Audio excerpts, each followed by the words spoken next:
What's up, Giants fans? Back at it with another New York Giants video. And in this video, I want to recap week 9, a week where the Giants slid to 2-7, falling to the 49ers at home 34-24. A game that was ugly on many different facets. Losing your third straight game is never fun. Before I dive into this and my recap and takeaways from this game, if you're new to the channel, make sure to check us out on all of our social media handles on Instagram, YouTube, and Twitter at Big Blue Avenue.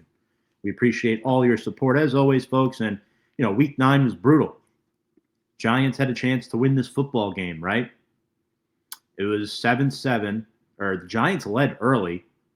Jackson Dart did everything he could with his limited crop of weapons. 24 of 33 for a $191, 2 touchdowns, no picks. He was sacked twice. We anticipated he'd have a big game on his legs, and he did. 8 rushes for 56 yards and 1 touchdown. Jackson Dart is nowhere close to the problem with this current team. Through 6 career starts, he is one of 7 quarterbacks with 15-plus total touchdowns. That includes passing and rushing. In their first 6 career starts, 15-plus total touchdowns. There with Dart are Justin Herbert, top 5'10" QB in the league. Patrick Mahomes, top 2 in the league. Deshaun Watson, say what you want about him now. He had a good start to his career with the Texans. Mark Bulger, longtime starter for the Rams. Dante Culpepper, and Kurt Warner, who we all know very well. So, Jackson Dart has passed the eye test. He is the franchise quarterback for at least the next 10 years, in my opinion. I don't think it's too soon to say that. However, what's surrounding him is holding him back. And I mentioned something on last week's show I want to go back to is Cam Skattebo, and that injury could really stunt his development. And he's being held back. I think coaching is still a massive problem between Brian Daboll and Mike Kafka. And I think having guys like Skattebo and Malik Neighbors hid some of those flaws in the play calling and schematics. Now that they're gone and you have a rookie quarterback, they're clear as day. Specifically in this game, they did not use Tyrone Tracy enough, in my opinion. Maybe he was hurt. I'm not sure. Devin Singletary outpaced him, 8 rushes for 43 yards. Tracy had just 5 for 18 and 2 catches. Dart threw a perfect ball into the end zone. Darius Slayton was there to catch it for a touchdown, drops it, gets hurt on the play. I'm sick of Darius Slayton and the stuff he said on social media to other fellow content creators. It's time to move on from Darius Slayton. I love the guy, 7 years on the team, 8 years on the team, whatever it is now. It's not good enough. It is not good enough. 5 catches for 62 yards, fine, but you were targeted 7 times and you had a massive drop. That should have been caught. You can't be dropping those passes anymore. And he's had a drop problem for a while before this season. He's had it for years, and he has not been able to properly correct it.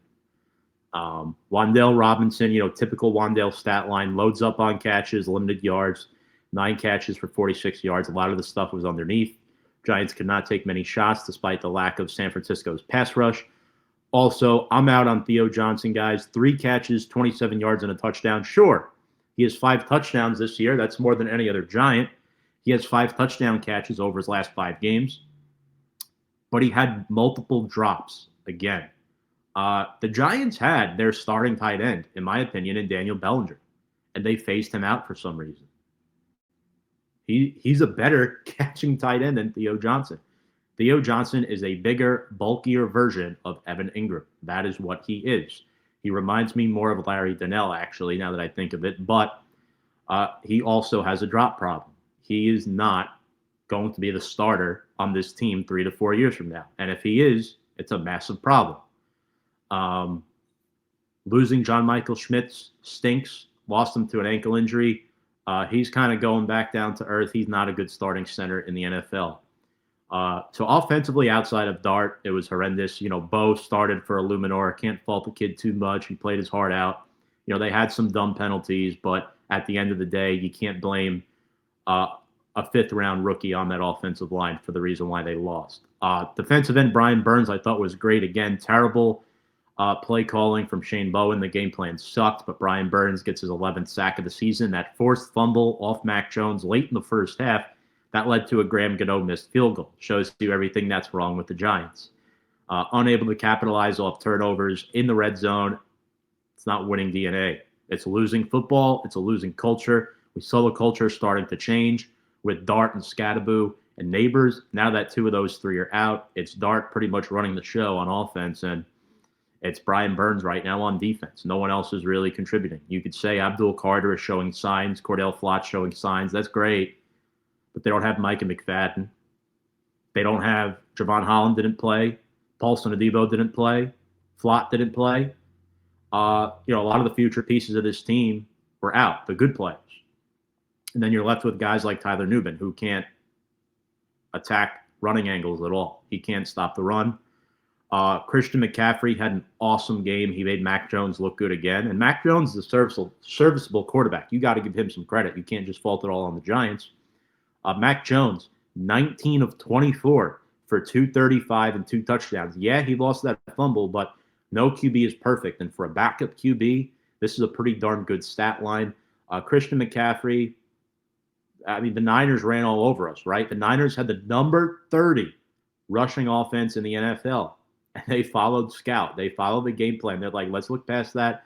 We have a better rushing offense than the Giants do rushing defense. And it showed. And they were going at guys like Dexter Lawrence, Darius Alexander, Roy Robertson Harris, and Big Blue did nothing to stop it. The linebackers, Muasau left with an injury. So you're stuck starting Flanagan Foles, who is not a good backer in this league. He's a special teams guy at best.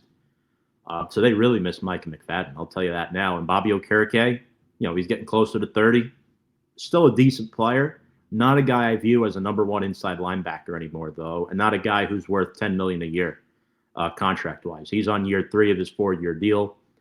And even this, too, McCaffrey, 5 catches for 67 yards and a touchdown, 106 rushing yards on the ground. Now, they did contain McCaffrey on the ground a little bit in this game, but there were too many big runs, not just from him, but Brian Robinson as well.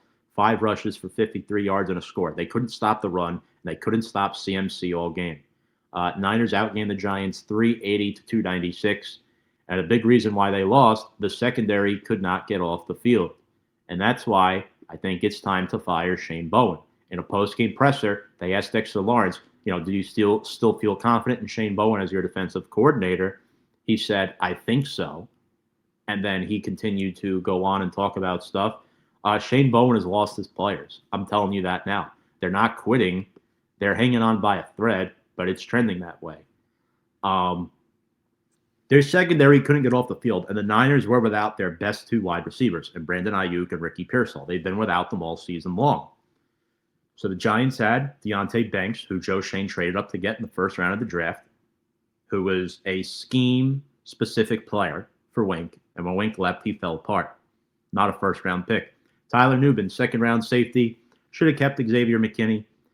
Drew Phillips, good player, but he's kind of hit or miss at times. He's a little bit inconsistent, but overall, I think he's a good player. Just needs to clean up the penalties a little bit. Dane Belton,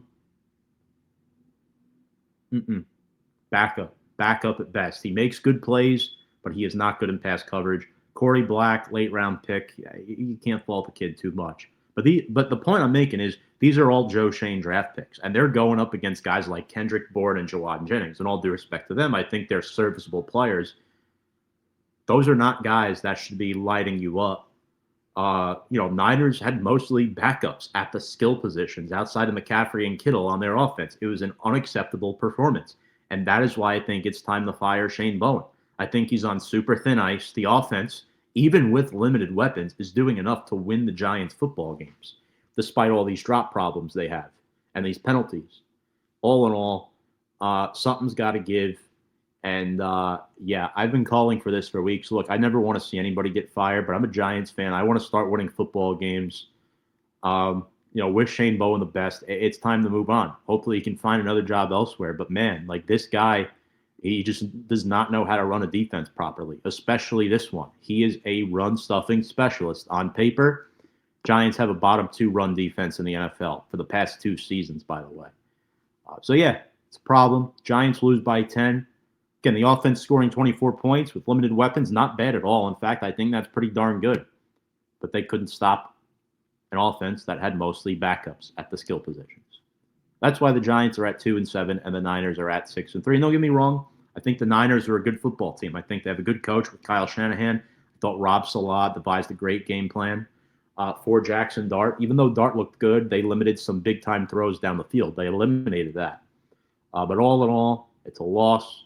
2-7 on to Chicago next week. Hopefully things change, and I hope Brian Daboll can prove us wrong next week. Shane Bowen as well. I want to see these guys turn this ship around because, the Giants, I mean, they could be starting new next year. Just because you hit on the quarterback doesn't mean you're safe.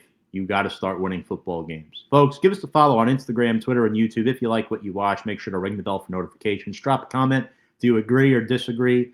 Love to converse with fans on both sides of the spectrum. We really appreciate the support. As always, we'll definitely have our live show throughout the course of the week. We'll have a good friend of mine, Andy Hopper, on the show to preview Week 10 against the Chicago Bears.